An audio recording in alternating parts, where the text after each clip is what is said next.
Viens l'Esprit Saint, viens en nos cœurs. Doux Esprit Saint, enflamme. Viens l'Esprit Saint, viens en nos cœurs. Doux Esprit Saint, enflamme. Bonjour.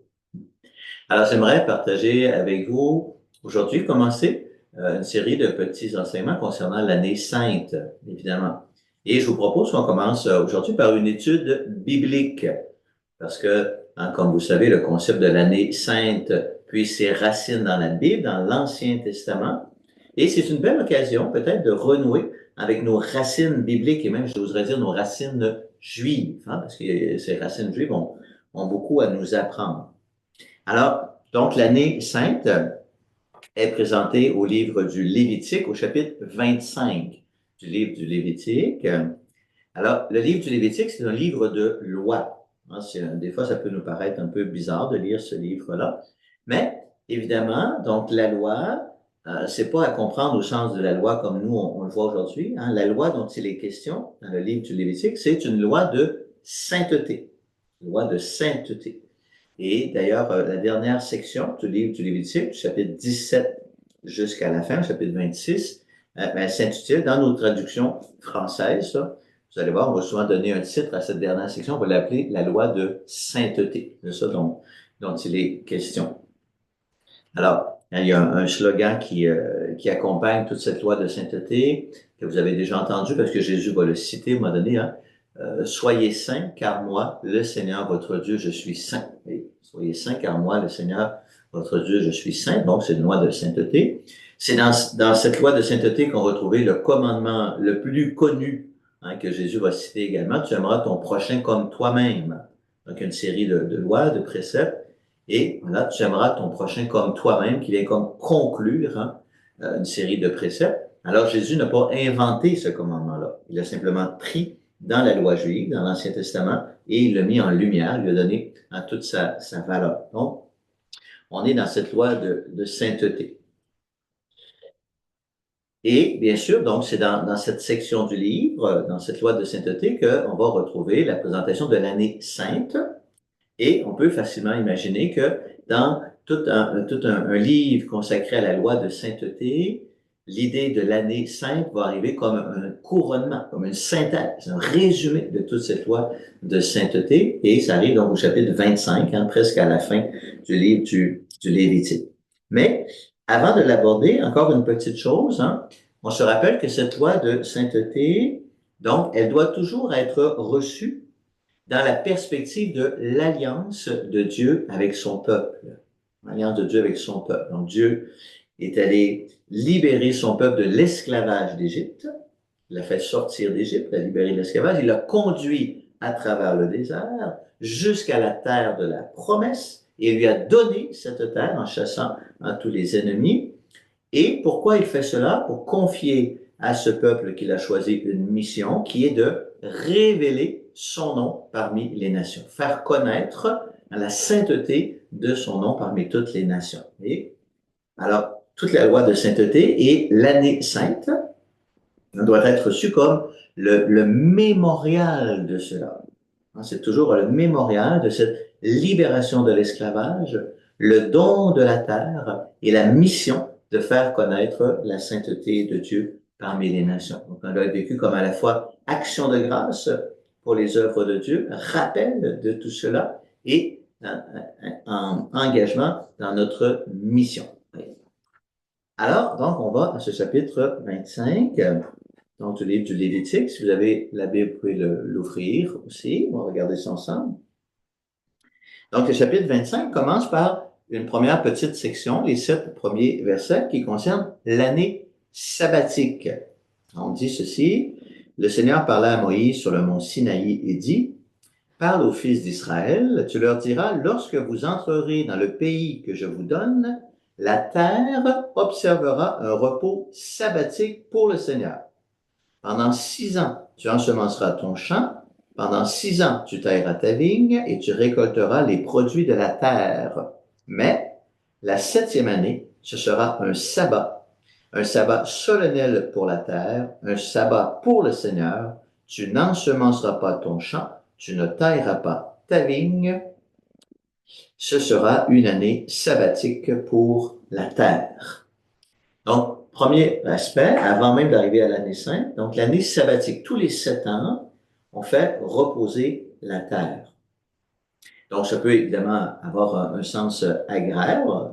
Déjà, peut-être qu'on est conscient que la terre a besoin de repos pour se refaire, une espèce de jachère, si vous voulez. Mais c'est pas seulement un repos pour la terre, c'est un repos pour l'être humain. Toi aussi, tu vas te reposer. La 7e année, c'est un sabbat solennel en l'honneur du Seigneur. Pourquoi? Pour que tu te rappelles que la moisson n'est pas seulement et n'est pas d'abord le fruit de ton travail. Plus je travaille, plus je vais récolter. La moisson, c'est d'abord une bénédiction de Dieu. C'est d'abord un don de Dieu. C'est une bénédiction. La terre produit son fruit, c'est une bénédiction de Dieu, premièrement. Deuxièmement, nous sommes des collaborateurs. Le travail de la terre est une collaboration à l'œuvre de Dieu. C'est pas mon travail, c'est Dieu qui est à l'œuvre et moi, je collabore à ce travail. Oui. Alors, c'est très important et ça nous rappelle donc un peu les 3 sens du travail pour nous. Donc, collaboration à l'œuvre de Dieu, premier sens de notre travail. Deuxièmement, notre gagne-pain, bien sûr. Et troisièmement, lieu de sanctification. C'est le sens du ora et labora de Saint Benoît et des moines. Ora et labora, prie et travail. Travail dans le sens de la bénédiction de Dieu, dans le sens de gagner ton pain et dans le sens de ta sanctification. Et à partir du verset 8, donc, voilà, on va présenter l'année sainte. Alors, l'année sainte se présente comme une méga année sabbatique, une super année sabbatique et en même temps une double année sabbatique.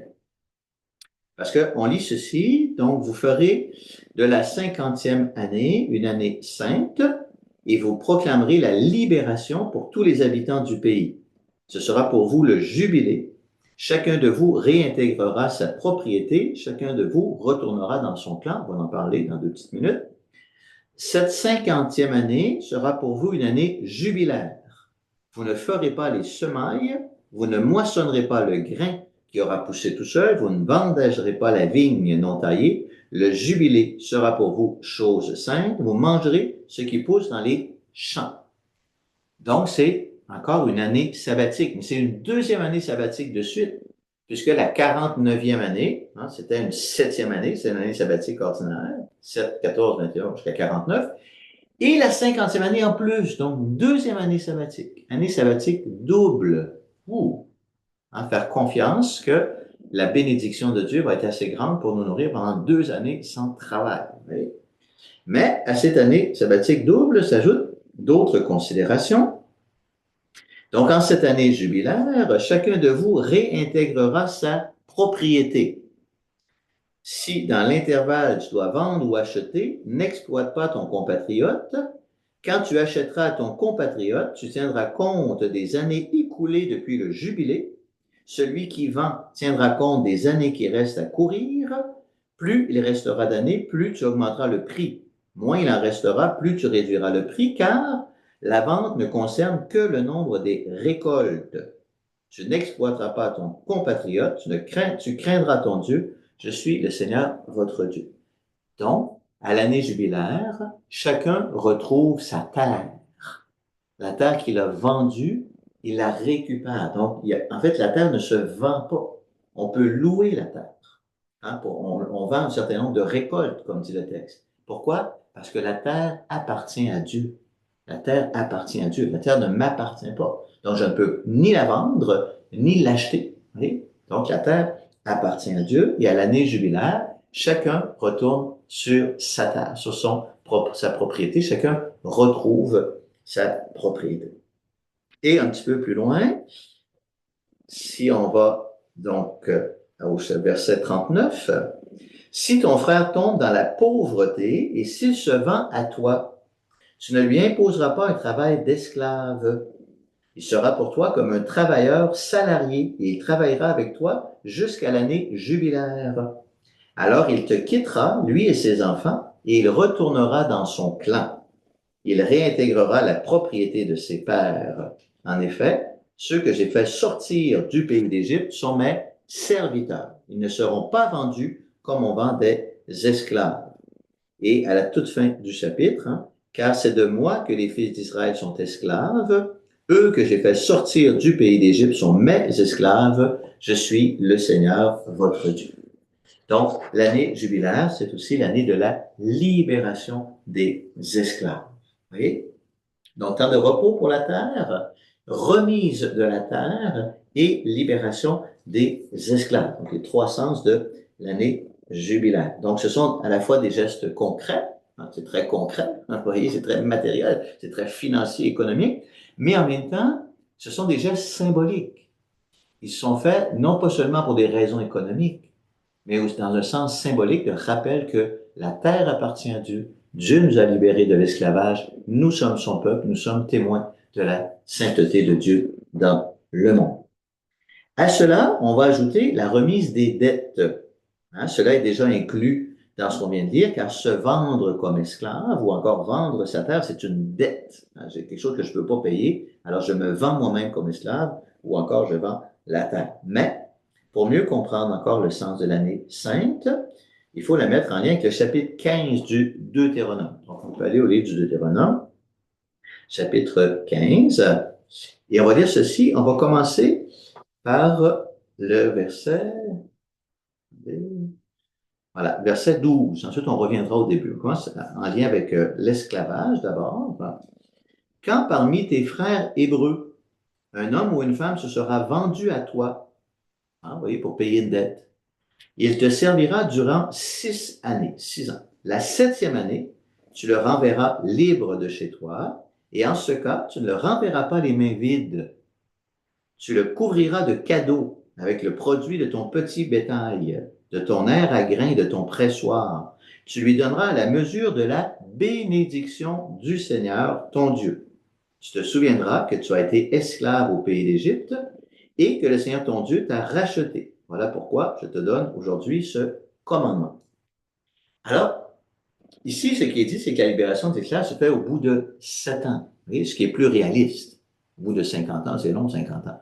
Mais ce qu'on comprend, c'est que individuellement, la personne qui se vend comme esclave va être esclave pendant 6 ans. Au bout de 7 ans, elle est libérée. Collectivement, le jubilé devient une action collective où la 50e année, tous les esclaves sont libérés, peu importe ça fait combien de temps. Et là, c'est expliqué un petit peu plus loin dans le texte. Même si tu es esclave depuis 2 ans, si ça arrive à l'année jubilaire, tous les esclaves sont libérés. Donc, il y a une dimension collective, communautaire qui est super importante parce que nous sommes le peuple saint de Dieu, ensemble. Donc, cette année jubilaire, c'est une démarche profondément communautaire. Et on pourrait interpréter dans le même sens, donc le début du chapitre 15 du Deutéronome où il dit ceci, au bout de 7 ans, tu feras la remise des dettes. La remise des dettes. Voici comment se fera cette remise. Tout possesseur d'une créance sera remis à son prochain de ce qu'il lui aura prêté. Il n'exercera pas de poursuite contre son prochain ou son frère, puisqu'on aura proclamé la remise des dettes en l'honneur du Seigneur. La remise des dettes en l'honneur du Seigneur. Donc, au bout de 7 ans, il y a la remise des dettes. Alors, on pourrait interpréter la même chose. Donc, individuellement, c'est comme ça. Mais l'année jubilaire, elle arrive en même temps pour tout le monde. Au bout de 50 ans, c'est la remise de toutes les dettes en même temps. On remet les dettes. Oui? Alors, on se situe dans cette dynamique profondément fraternelle et communautaire. La terre nous appartient ensemble. On peut pas entretenir des dettes les uns contre les autres. Ça n'a aucun sens. On peut pas s'entre-détruire les uns les autres, s'exploiter les uns les autres. Ça n'a aucun sens. Nous sommes le peuple de Dieu. On a à se soutenir comme peuple pour témoigner de la sainteté de Dieu parmi les nations. Oui? Alors, donc, pour conclure cette partie, voilà. Comment le peuple juif va-t-il réussir à vivre cette loi de sainteté? En fait, même si l'année sainte est un commandement de Dieu, qui est décrit ici dans le Lévitique, il apparaît clair que ce commandement ne fut jamais mis en pratique. En aucun endroit dans tout l'Ancien Testament, on ne mentionne une année sainte, un jubilé. Ni durant les 200 ans de la conquête de la terre promise, ni durant les 500 ans de la royauté dans le royaume de Juda, ni durant les années du retour d'exil ou de la restauration. Il faut donc comprendre que l'année sainte, plus que toute autre loi divine, appelle une alliance nouvelle, appelle un accomplissement. Alors, le prophète Isaïe, entre autres, d'autres prophètes aussi, on verra ça dans le prochain enseignement, le prophète Isaïe, il fera allusion très clairement, et c'est ce texte d'Isaïe que Jésus va utiliser et s'appliquer à lui-même pour annoncer le temps de l'accomplissement des Écritures. Oui. Alors, c'est ce qu'on va voir dans le prochain enseignement. Vous comprenez? Dieu donne sa loi, et en particulier cette loi de l'année sainte, mais elle ne se réalise pas. Pourquoi? Parce qu'il faudra la venue de Jésus pour accomplir la loi et rendre possible en retour à cet accomplissement dans nos vies de baptiser unis à Jésus. Voilà. Alors, je vous invite quand même, en attendant, à prendre le temps de partager entre vous. Qu'est-ce que ça peut signifier déjà pour nous, ce texte-là?